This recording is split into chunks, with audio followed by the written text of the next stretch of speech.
रघु अपनी माँ कौशल्या के साथ एक छोटे से घर में रहता था और घर का खर्च चलाने के लिए जमींदार के खेतों में खेती का काम किया करता था। रघु के सभी दोस्तों की शादी हो चुकी थी। इसी वजह से रघु की माँ कौशल्या भी रघु की शादी के लिए बहुत चिंतित रहती थी। रघु, पंडित जी तेरे लिए एक बहुत ही अच्छी लड़की का रिश्ता लाए हैं। नाम है कमला। मुझे तो बड़ी पसंद आई। एक बार तू भी उसकी तस्वीर देख ले, फिर पंडित जी लड़की वालों से बात कर लेंगे।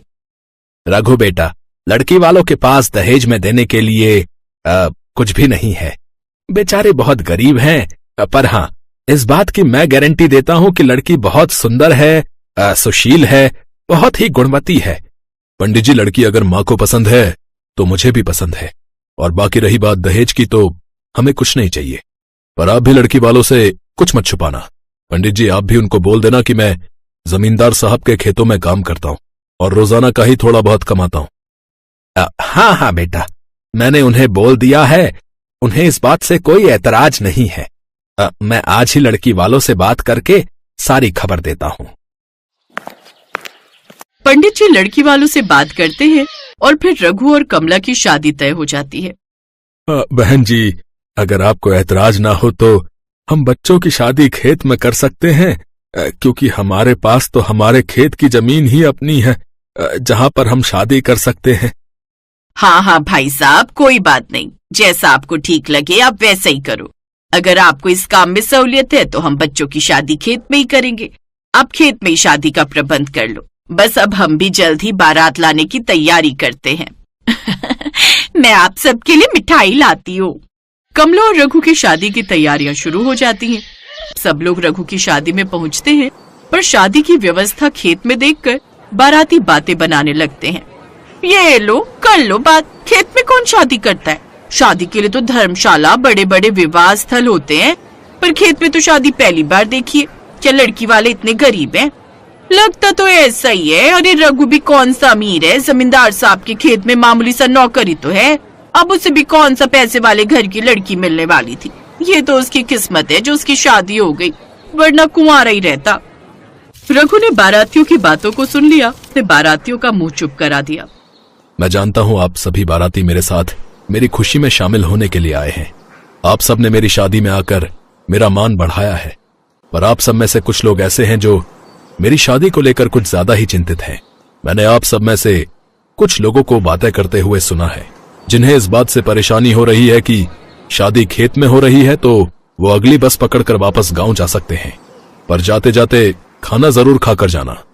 अरे अरे रघु बेटा, हमें कोई परेशानी नहीं है।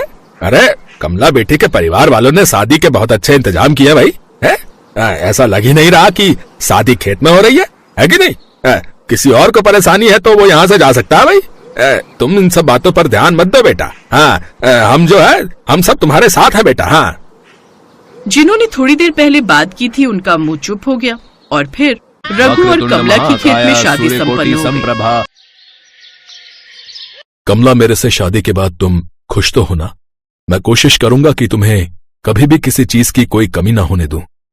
मैं बहुत खुश हूँ कि मुझे आप पति के रूप में मिले। मैं जानती हूँ आप मुझे किसी चीज की कभी कोई कमी नहीं होने दोगे। ये तो मैंने शादी के फंक्शन में ही देख लिया था, जब आपने बारातियों के सामने हमारा मान बढ़ाया था। रघु और कमला भी बात कर ही रहे थे कि तभी कौशल्या आ जाती है।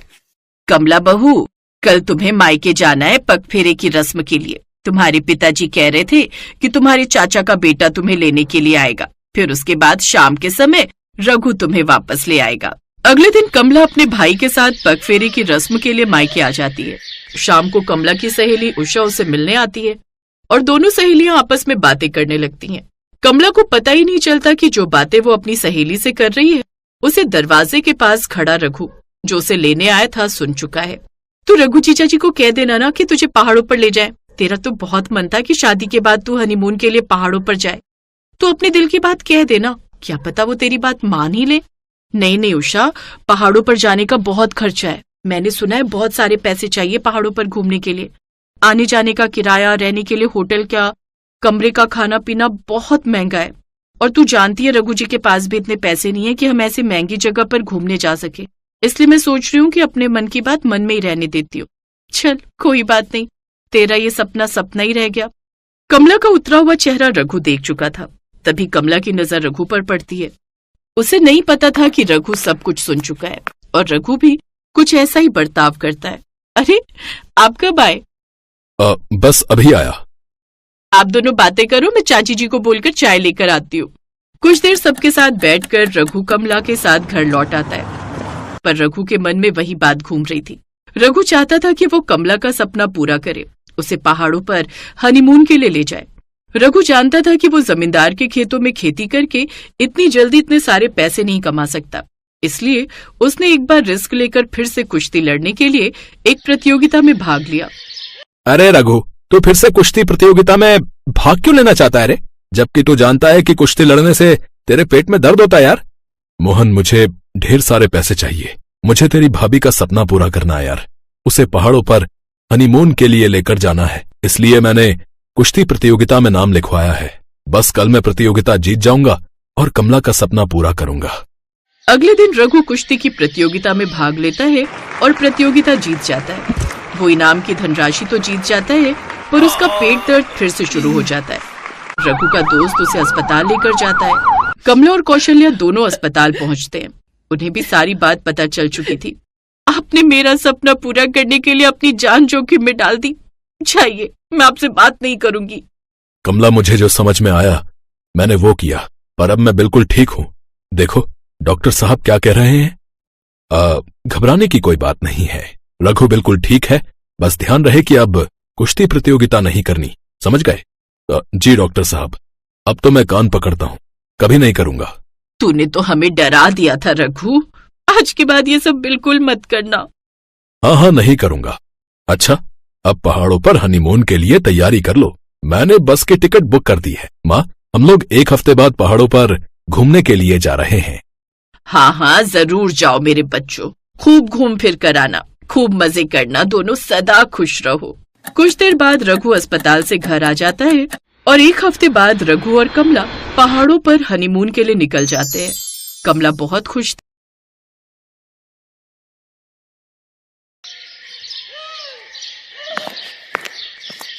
पंडित जी, मैं चाहती हूँ कि मैं अपने दोनों बेटों की शादी एक साथ कर दूं। बड़ी मुश्किल से तो दोनों का रिश्ता तय किया है आपने।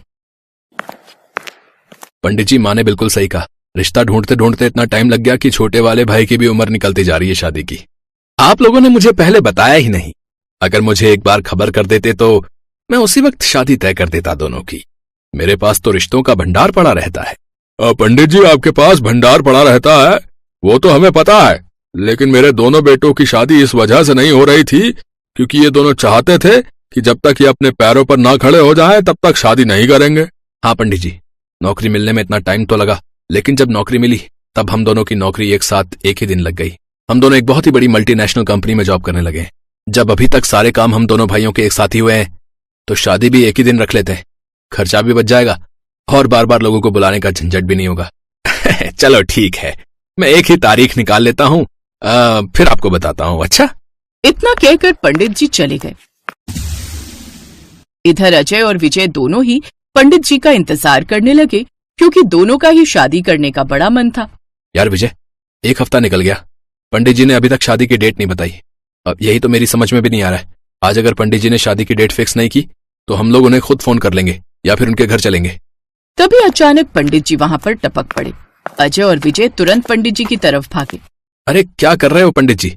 एक हफ्ता हो गया, अभी तक आपने कोई डेट डिसाइड नहीं की। अरे बेटा, शादी की शुभ तारीख निकालना कोई बच्चों का काम नहीं है। खैर परेशान मत हो, मैंने शादी की डेट डिसाइड कर ली है। अगले महीने की 5 तारीख को तुम दोनों की शादी है, बधाई हो। इतना सुनते ही अजय और विजय खुशी से नाचने लगे। उनके माँ बाप ये देखकर बहुत खुश हो रहे थे।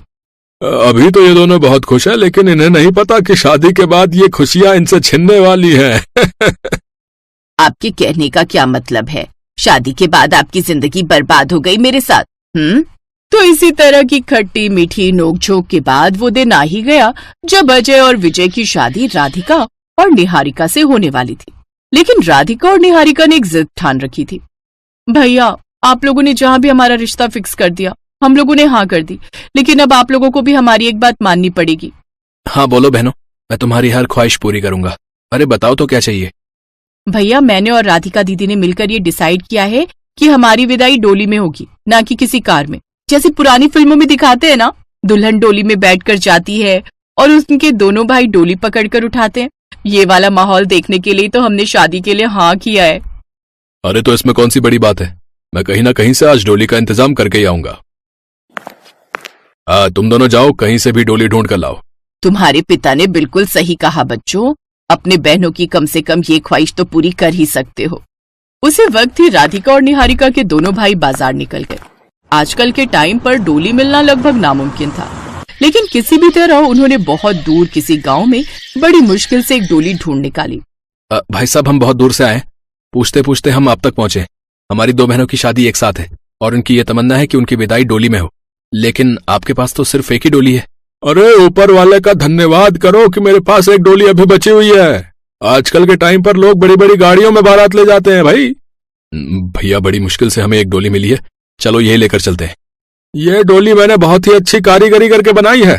जैसे 2 मंजिला बसें होती है ना, ये डोली भी वैसी ही है। इसमें ऊपर अपनी एक बहन को बैठा देना और नीचे दूसरी बहन को बैठा देना। अरे भाई साहब, ये तो आपने कमाल ही कर दिया। तो इस तरह अजय और विजय को 2 डोली तो नहीं, लेकिन एक डोली ऐसी मिल गई जिसमें दोनों बहनें या फिर होने वाली देवरानी जेठानियां बैठ सकती थी। रात में अजय और विजय की बारात आ गई और शादी की सभी रस्म और रिवाज रात भर चलते रहे।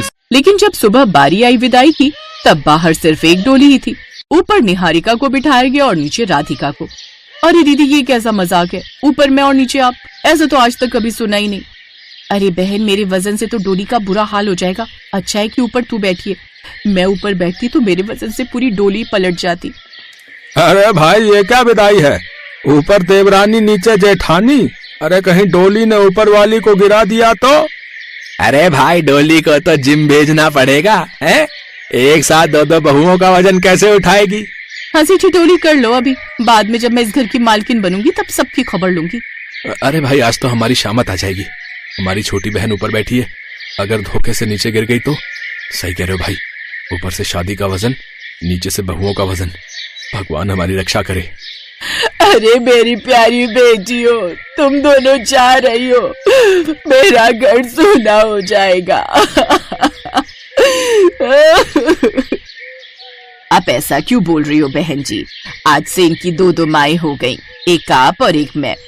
माँ जी, आप हमें ऐसे मत रोको, हमें भी तो ससुराल जाना है। सासू माँ बिल्कुल सही कह रही है, और वैसे भी हमारा ससुराल यहाँ से ज्यादा दूर थोड़ी है। कभी फुदक कर ससुराल में तो कभी फुदक कर मायके में। माँ जी, मैं ज्यादा दूर नहीं जा रही, बस थोड़ा वजन कम करके वापस आ जाऊंगी। अरे संभाल के, ऊपर निहारिका तो ठीक है, पर नीचे अगर मैं गिर गई तो सीधा जमीन पर जाऊंगी। दोनों भाई डोली लेकर किसी तरह चलने लगे। डोली डगमग डगमग हिलने लगी। दोनों बहनें यानी देवरानी जेठानी घबराने लगी। दीदी आप ध्यान रखना, कहीं डोली पलट न जाए। खैर, दोनों भाई किसी तरह डोली को लेकर आगे बढ़ने लगे। वो काफी दूर तक पहुंच गए। भाई, दोनों बहनों का वजन तो बहुत ज्यादा है, अब रुकना नहीं है, जल्दी जल्दी चलो ताकि जल्दी से इसकी ससुराल पहुंच जाए। बिल्कुल सही बोला छोटे। अरे भाई, थोड़ा आराम से, नीचे मैं हूँ, कोई ऊपर निहारिका को दिख नहीं रहा होगा। तभी अचानक गांव में रास्ते में एक पुलिया पड़ गई।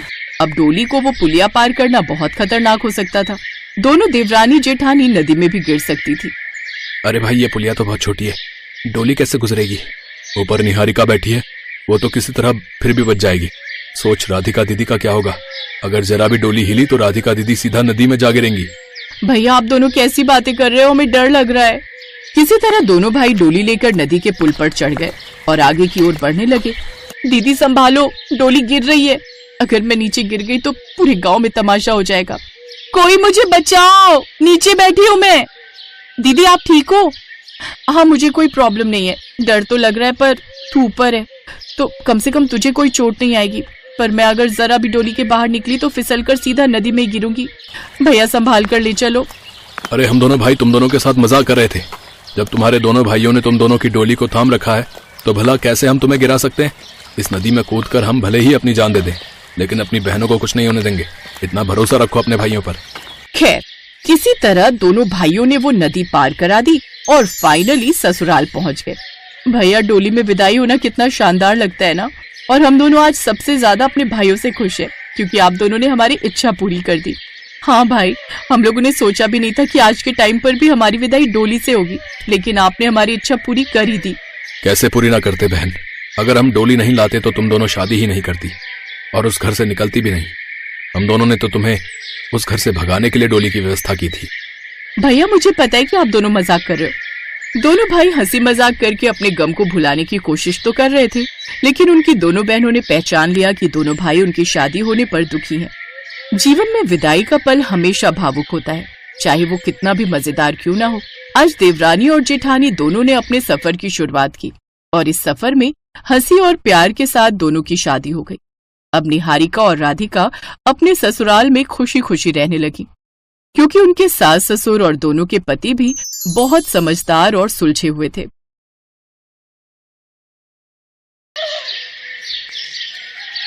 अरे बेटी, तुझे कहा था दिन में जंगल से लकड़ियां ले आया कर। अब चूल्हा जलाने के लिए एक भी लकड़ी नहीं है। कोई बात नहीं माँ, ये मशाल लेकर जंगल से लकड़ियां ले आऊंगी। अब जाएगी, पता है ना शाम होते ही जंगली जानवर बाहर आ जाएंगे। आप चिंता मत करो, आप ही तो कहते हो ना मैं आपकी बहादुर बेटी हूँ। आप चिंता मत करो, मैं अभी जाकर लकड़ियां ले आती हूँ। सुजाता अपने माता पिता और छोटी बहन के साथ जंगल में बने अपने घर में रहती थी, लेकिन आए दिन उन्हें रोजमर्रा की जरूरतों के लिए भी काफी दिक्कतों का सामना करना पड़ता था। लकड़ियां लेने जाने के लिए जंगली जानवरों का खतरा, तो साथ ही राशन पानी और दवाई के लिए भी काफी दूर जाना पड़ता।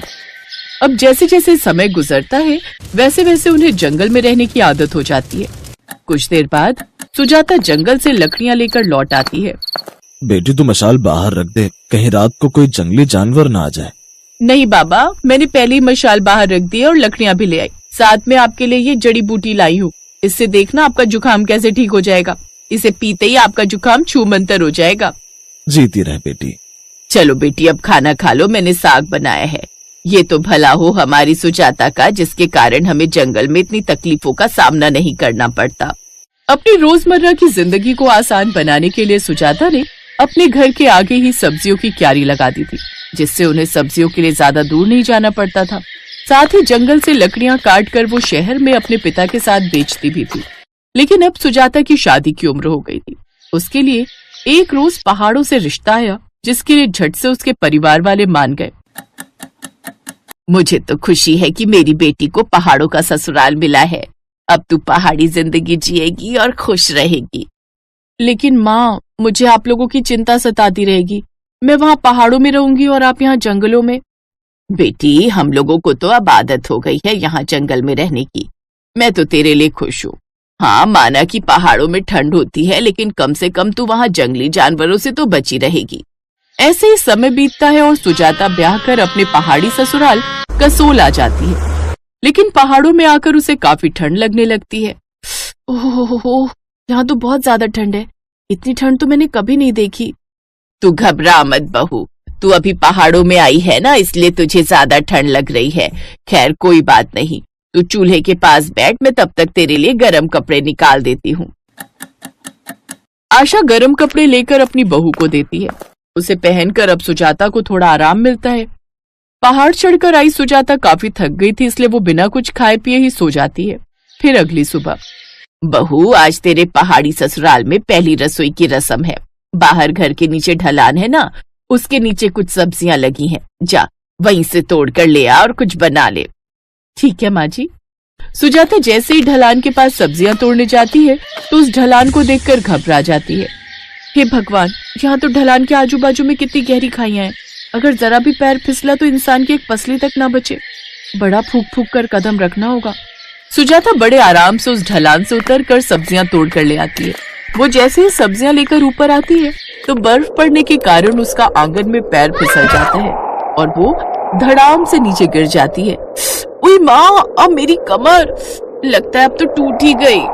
फिर जैसे तैसे वो अपनी कमर पकड़कर रसोई तक जाती है और चूल्हे के पास बैठकर खाना बनाने लगती है। उसके हाथ का खाना सबको बड़ा पसंद आता है, लेकिन अब तो उसे हर छोटे बड़े काम के लिए उस पहाड़ी ससुराल में बड़ी तकलीफ होने लगी। पहाड़ी चढ़कर उतरकर उसे सामान के लिए दूर जाना पड़ता। उफ, इस पहाड़ी ससुराल में तो मैं 2 महीने में ही परेशान हो गई। ऊपर से यहाँ आए दिन तो मैं गिरती पड़ती रहती हूँ, उससे चोट लगती है सो अलग। इससे तो अच्छा मेरा जंगल वाला मायका ही था, कम से कम ये सब तो नहीं सहना पड़ता था। लेकिन अब कोई रास्ता भी तो नहीं है। लगता है मुझे इन पहाड़ी ससुराल में रहने के लिए अपने ही जुगाड़ लगाने पड़ेंगे। फिर कुछ दिन बाद, अरे सुजाता, ये तुम क्या कर रही हो? ये इतने सारे लोहे की कीलें और जूते, इनसे तुम क्या करोगी? आपको याद है मैं उस दिन उस बर्फ में गिर गई थी और एक बार माँ जी भी गिर गई थी, तो बार बार गिरने और चोट लगने से बचने के लिए ये मैं कील के जूते बनाऊंगी। कील के जूते कैसे बहू? माँ जी बस आप देखते जाइए। सुजाता अब सबके जूतों से सोल निकालकर उसके अंदर कील ठोक देती है, जिससे अब उन्हें बर्फ में चलने में आसानी हो जाती है और अब वो बर्फ में फिसलने से बच जाते हैं। अरे वाह बहू, तेरा जुगाड़ तो बड़ा कमाल का है। अब तो इस बर्फ पर चलने के साथ साथ मैं इस पर दौड़ भी सकती हूँ, ये देख। ये कहकर आशा देवी यहाँ से वहाँ भागने लगती हैं। उसे बर्फ पर ऐसे भागता देख उनकी पड़ोसन वहाँ आती है। वाह आशा, तू तो इस बर्फ पर कैसे भाग रही है, लेकिन फिर भी फिसल नहीं रही। अरे ऐसा कौन सा जादू टोना सीख लिया तूने? ये कोई जादू टोना नहीं है काकी, बल्कि मेरा जुगाड़ है। आप भी इन जूतों को पहनकर देखिए, आप भी नहीं गिरेंगी। विमला जैसे ही वो जूते पहनकर देखती है तो वो बहुत खुश होती है। वो तो यहाँ से वहाँ लहराते हुए, दोनों बाहें फैलाए हुए गाना गाते हुए भागती है। मैं चली बनके हवा। बड़ा मजा आ रहा है बहू, तू मेरे जूतों को भी ऐसा ही बना दे। जी काकी। आशा और सुजाता उसको देखकर हंस रही थी। कुछ दिन बाद, अरे आपको तो चोट लग गई। पहाड़ों में चढ़ते उतरते तो ये सब होता ही है सुजाता। मैं दवाई लगा देती हूँ, लेकिन बहू मरहम तो घर में खत्म हो चुका है। पहाड़ों में रहने का सबसे बड़ा नुकसान ही यही होता है कि जब भी जरूरत होती है तो दवाइयाँ खत्म हो जाती हैं। मोहित बेटा तू बैठ, मैं तुझे हल्दी आटे का लेप लगा देती हूँ। सुजाता को याद आता है कि वो कैसे अपने जंगल वाले मायके में जड़ी बूटियों का लेप बनाकर रख लेती थी। अगले दिन वो जाकर जड़ी बूटियां इकट्ठी करके ले आती है, फिर उनकी दवाइयां बनाकर अपने पति को लगाती है। अपनी बहू की समझदारी देख आशा देवी बहुत खुश होती हैं। अब ऐसे ही सर्दियां और भी बढ़ जाती हैं, जिस कारण पहाड़ों से आने वाला पानी भी जम जाता है। नौबत यहाँ तक आ जाती है कि घर में पानी की बूंद तक नहीं होती। प्यास के मारे गला सूख रहा है, लेकिन पानी की बूंद तक नहीं है। आप बस 5 मिनट रुकिए, मैं अभी आई। सुजाता बाहर पड़ रही बर्फ पतीले में भर कर ले आती है, फिर चूल्हे की आंच पर उसे पिघला देती है, जिसके बाद उस पानी को छान कर रख लेती है और सबको पीने को देती है। वाह मेरी जुगाड़ू बहू, तू तो बड़ी कमाल की है। अब सुजाता इसी तरह अपने जुगाड़ से कुछ न कुछ करती रहती। कभी वो लकड़ी के हीटर बना लेती, तो कभी भेड़ की ऊन से गर्म स्वेटर और टोपी, जिससे अब उनके काफी पैसे भी बच जाते।